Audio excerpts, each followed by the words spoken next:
love finding out how works of art came to life.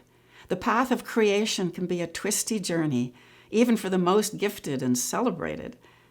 So let me share with you 6 fascinating books that take you behind the scenes.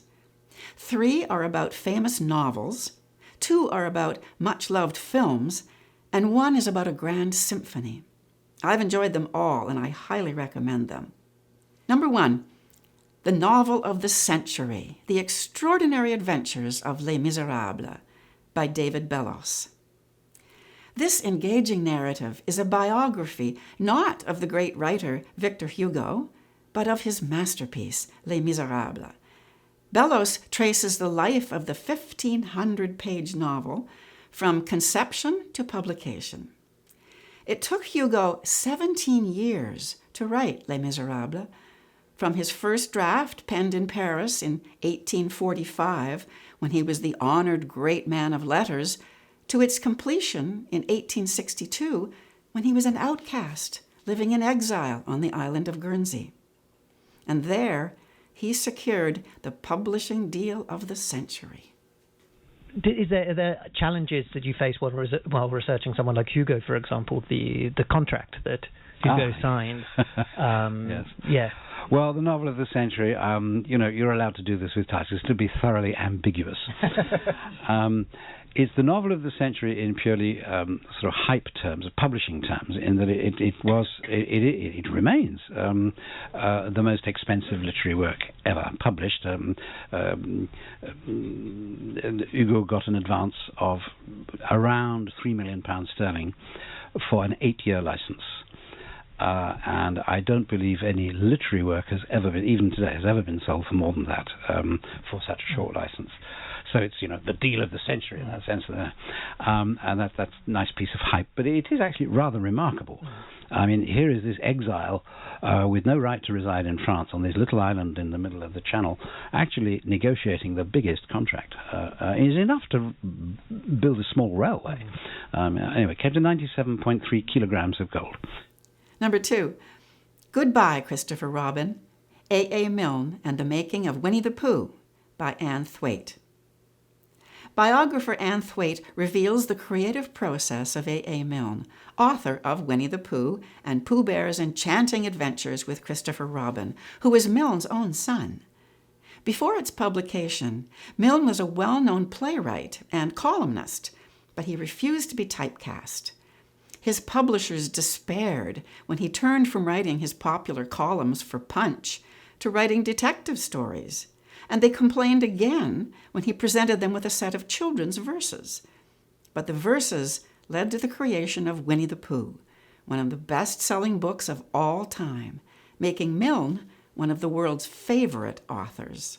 So tell me, with a story like A.A. Milne's, do you think there's a certain element of having to protect the legacy when you take it to film? Yes. A lot of people were probably a bit worried about what would be done with the story. It was a huge relief to me to find how well done it is. And I think it's a great film, and certainly will send many people back to the books rather than just knowing Winnie the Pooh from the Disney versions. I think a lot of people will find there's a great deal more in the books than they realize, or perhaps they didn't even realize it, they hadn't even read the books. Number 3, we'll always have Casablanca, the life, legend, and afterlife of Hollywood's most beloved movie, by Noah Eisenberg.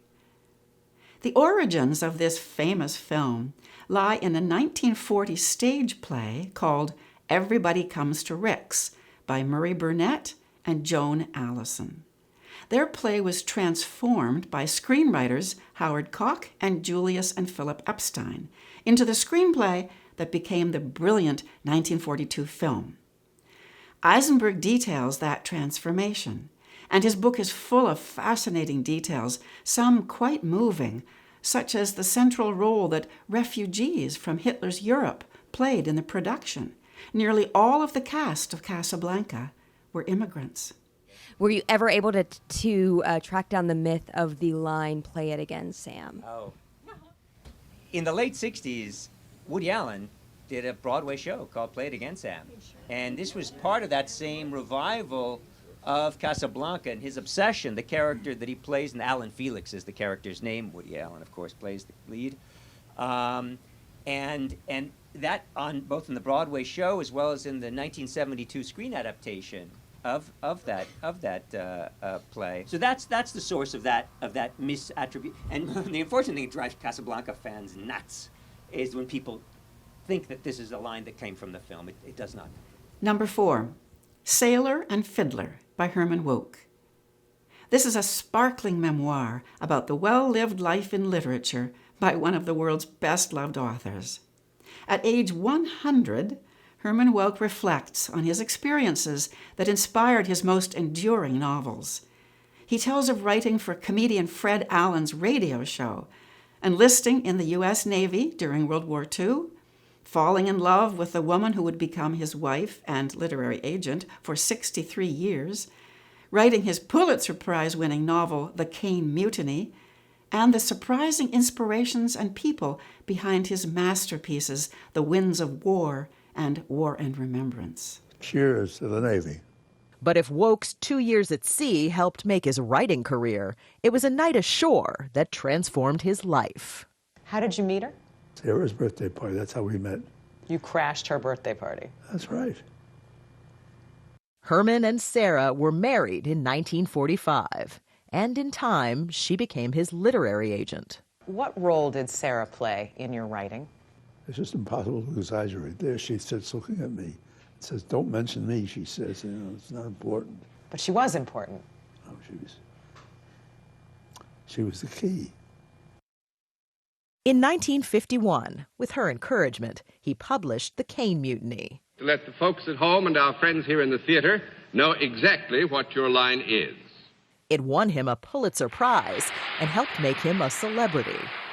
Herman Wouk. Herman Wouk is right. But for all of its success, Wouk says The Caine Mutiny was only a start. Was there a moment when you knew, wow, this is big? No, without sounding conceited, I never thought of it as my big book.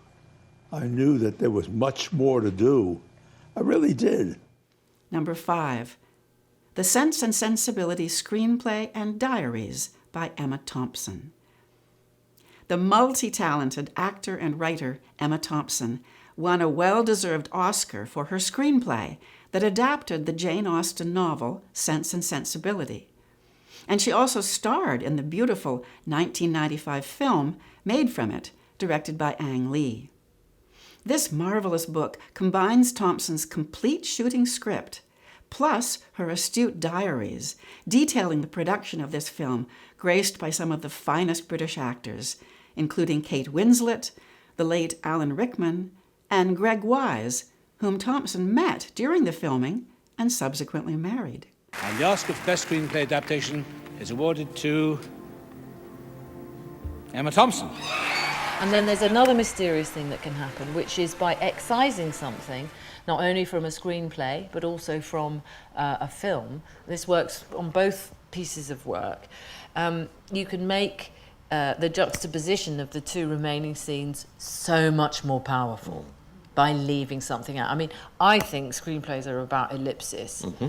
The ellipsis. So write everything and then take out the stuff and take out as much as you can until you're right at the end just going, that little bit out there. But it's still there somewhere. But what's left really pings out because of what you've taken away. I can't explain why that works, but it sometimes works in performance as well. So it seems to me that art of all kinds, performance art, it's all to do with energy. Every scene should be not just there. I think somebody gave me a good tip about this. It's then, because, but. So at the end of the scene you go, but. It's like the end of a sentence or the end of a chapter. It's really, there should be an event in every scene, really. What's the event? That's what Mike Nichols always says. What's the event here? Well, start writing, and then when you get to the end of it, try throwing out the first three scenes. and see what happens. Sometimes you'll come in on or it'll happen in the edit of the film, is you'll find that your first 3 scenes aren't necessary. Setting up scenes, that's happened to me a lot, actually. I've written things that I've thought, oh, this is great, this is really going to really set it up, it's going to be so dramatic. And actually, in the end, it's much better to start very simple and to the point. Number 6, Leningrad, Siege and Symphony by Brian Moynihan. The Siege of Leningrad was the Nazis' pitiless 900-day encirclement of the Soviet Union's second city from 1941 to 1944, in which hundreds and thousands of civilians starved to death. During that horror, a dedicated makeshift orchestra of emaciated musicians performed the newly created Seventh Symphony of Dmitri Shostakovich for an audience of starving but rapt music lovers. This true story is an inspiring testament to the redemptive power of a great work of art. The world premiere of Shostakovich's Seventh Symphony, dedicated by the composer to the city of Leningrad, took place on the 5th of March 1942 in the Kuibyshev Opera House. Josef Raiskin, a 6-year-old evacuee from Leningrad, was in the audience.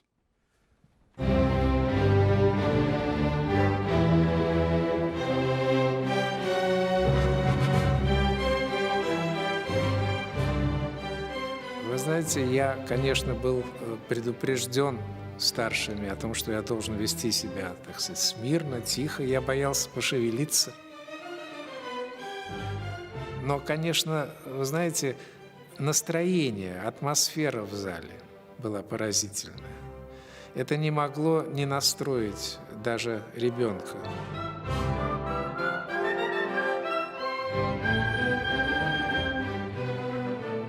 Но, знаете, эта музыка, с одной стороны, я видел, как она зал придавливает, и в то же самое время и возносит тоже.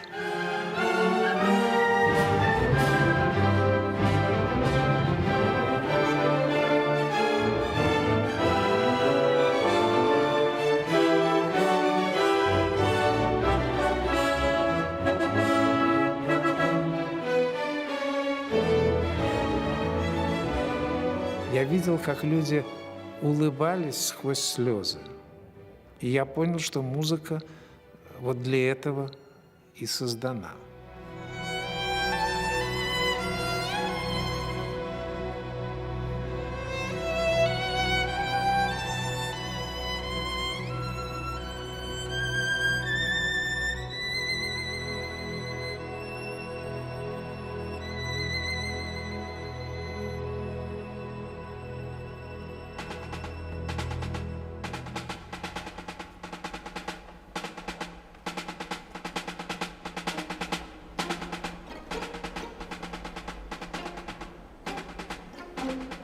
Вот это поразительное ощущение ужаса, особенно в первой части, после замечательного этого домажорного вступления, широких таких богатырских тем, чисто русских, когда появляется это змеиное шествие, крысиное, как его называли многие, это ужасно действует. А потом, когда этот марш обрастает железом и кровью,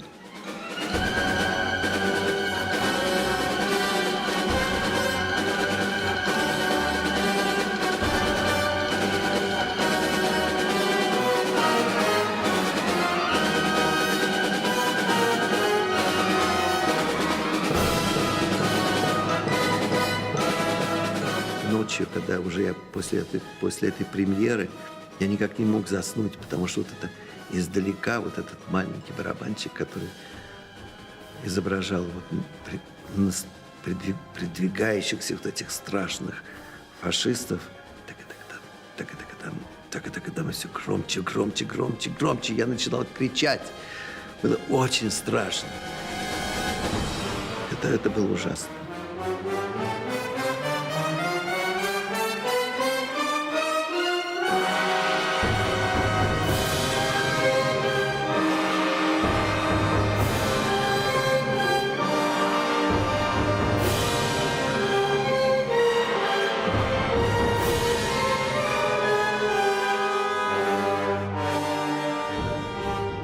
Что я могу сказать? Аудитория была удивительно благодарной, при том, что музыка эта кажется не самой популярной, но тем не менее она была воспринята залом замечательно.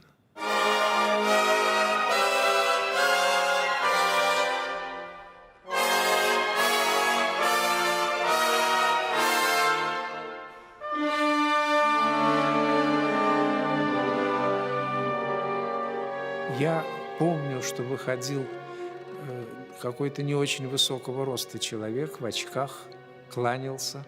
Мне сказали, что это и есть Шостакович. Нельзя было не оценить, конечно, этого контраста. Человек скромный, на поклонах он сгибался пополам, ну, прямо как паяц.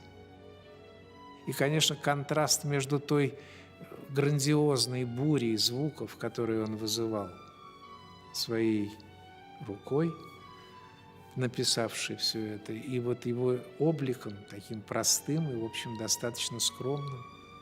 May the examples of these gifted and dedicated artists inspire you on the twisty but oh so satisfying journey to your own finished work of art. Happy writing.